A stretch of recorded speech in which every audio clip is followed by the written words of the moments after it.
ಹಸಿದ ವ್ಯಕ್ತಿಗೆ ಅನ್ನ ಕೊಡುವುದರಿಂದ ಅವರೊಳಗಿರುವ ಭಗವಂತ ನಮಗೆಲ್ಲ ಆಶೀರ್ವಾದ ಮಾಡ್ತಾರೆ.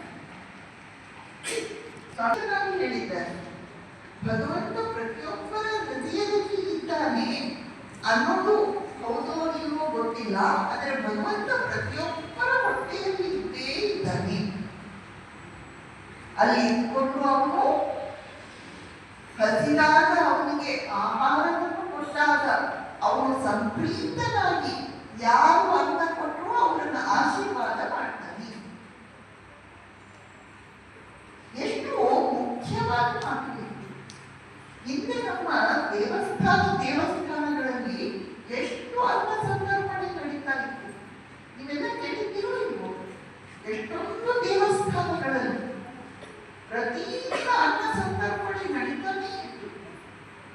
ಅನ್ನದಾನಕ್ಕೆ ಅಷ್ಟು ಮಹತ್ವ ಇದೆ. ಮೊದಲನೆಯದು. ಎರಡನೆಯದು ಪ್ರಾಣದಾನ. ಪ್ರಾಣದಾನ ಎರಡನೆಯದು. ಮೂರನೆಯದು ವಿದ್ಯಾದಾನ. ನೀವೆಲ್ಲರೂ ವಿದ್ಯಾವಂತರು. ನೀವು ನಿಮ್ಮಿಂದ ಚಿಕ್ಕವರಿಗೆ ಕೆಲವೊಂದು ಪಾಠ ಹೇಳ್ಕೊಡೋದನ್ನು ಕಲಿಬೇಕು.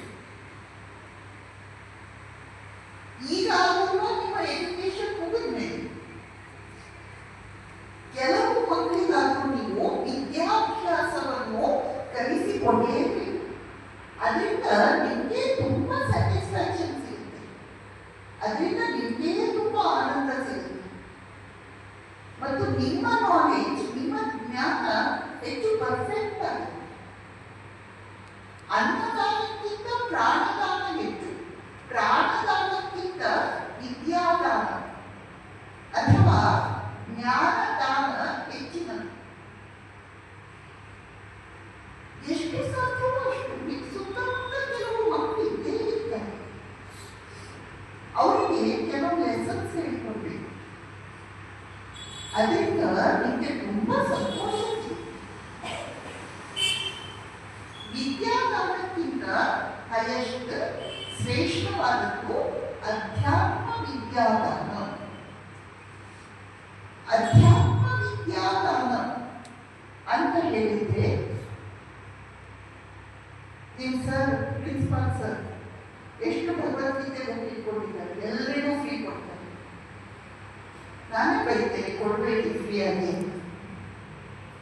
ನಿಮ್ಮ ಸರ್ ಎಷ್ಟೊಂದು ಕೊಲಗುರು ಅಮ್ಮರ ಬುಕ್ಸ್ ಕೊಟ್ಟಿದ್ದಾರೆ.